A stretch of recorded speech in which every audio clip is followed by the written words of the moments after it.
But we talked with some Penn State players before they made the trip to Dallas about what it would be like to play in this colossal venue. Well, due to NFL rules, I can't really show you Steelers highlights because the game is not over. I mean, come on, what fun is that? We have been in Texas, so you know that what that means, Peter, is we've been eating a lot. Right. Like almost too much. Some big news on the NFL as Antonio Brown has somehow been released and signed in the same day. Some of their shots looked a little bit like that, and it's pretty relatable to the casual golfers. Hall of Fame quarterbacks, and they're just like us. In a game where you have 92 points scored combined between the two teams, that we're talking about someone on the defensive side of the ball. You can tell, man, that we're having fun. It might be getting a little ridiculous. The costume, I got the helmet, I got the jersey. Well, 5 weeks later, it's like it happened 3 years ago. Ironically, the last home game the Curve played was against the Rubber Ducks as the Rubber Ducks knocked them out of the Eastern League playoffs last year. Punters are people too. People need to remember that. And then this morning on Instagram, which Peter is, ramping back up, he decided to say, hey, Raiders, release me. Well, within a couple hours, they released him. That's a very tough question. Took only about a couple hours in my bracket. Garbage. Police stopped the Steelers star wide receiver this morning and cited him for reckless driving as he was traveling at speeds of more than 100 miles an hour.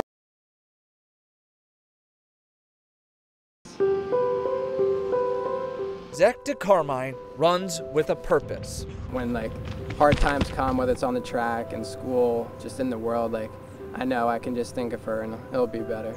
His younger sister Emma is his biggest fan. She definitely brings joy, whether you're already happy or not, but she can definitely bring you up and you just look at her and you just think of love. Emma has Down syndrome. She's never looked different to me because I know sometimes from the outsiders, when we're just in public, people stare. And I'm just always confused because, I grew up with her. She's 4 years younger than me, and I just never saw anything different. After helping State College to an outdoor track title in 2019, Zach committed to Central Michigan. Then everything changed. His senior year of track canceled. It was definitely tough because I wanted to get another shot at the team title. 2 months later, on May 19th, another change. Central Michigan wanted him to hop on a Zoom call. When I visited Central Michigan in the fall, one of my hosts, Parker, he texted me and he's like, I have a bad feeling about this. I'm like, how could you have a bad feeling? I just talked to our coach. He was hyping everything up. We really got excited for the future. I'm like, dude, nothing's gonna happen. Central Michigan was eliminating its track team due to COVID-19. Angry would be the #1 word. I actually had a few things I got Central Michigan. I kind of ripped them off the wall and threw them outside. I don't even know where they went. In a difficult moment, Zach looked up and saw a familiar face, and suddenly the anger faded. This could be worse. My little sister could be sick with this, and that would be much worse than losing your track scholarship. Within days, Zach had calls from other schools, and then last Wednesday, he made it official, signing with Pitt. I definitely think all things happen for a reason. Somehow we worked it out, and I achieved my dreams for a second time. I knew how much he wanted to continue to run at a Division I level, so to have that offer from Pitt was just amazing. It felt like the perfect fit. A perfect fit for his finishing kick, all along with his #1 fan. Emma will be Emma, and she's gonna hug you, she's gonna love you, and she'll never change with that. So Central Michigan might change, but Emma won't. It's all right, it's good. Game days for John, David, and Paul Duda are different than most. It's kind of become part of who we are. The three brothers grew up just down the street from Penn State.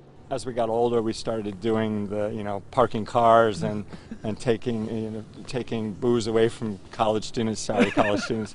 And then in 1992, the Duda boys had an idea. Just started wearing the masks that we got at a garage sale after the '85 Orange Bowl. And with a 30-cent investment, 3 characters were born. I'm not ashamed of it, I have an alter ego.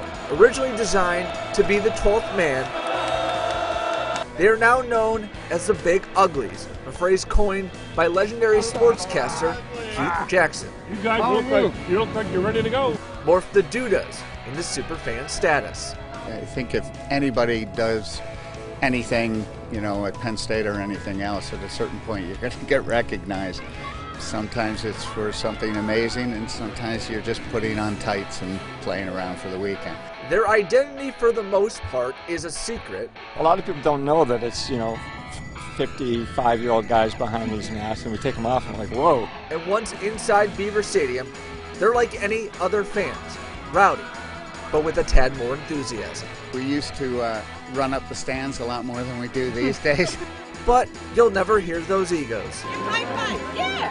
Really, it's all about the fans. We're just part of that fan base, which is unbelievable. From Iowa City What those guys will look like when they put their Halloween masks on. to Evanston, Illinois, Those are Penn State fans, not Penn State football players. Look like former linebackers. to right here in central Pennsylvania, Do you know where your kids are today? the passion for Penn State persists.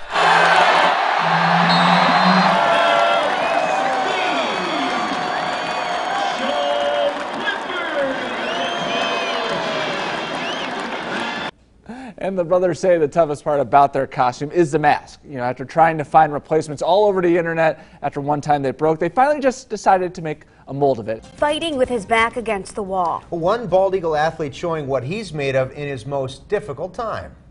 Our Jack Wascher joins us with more on his incredible journey. Jack?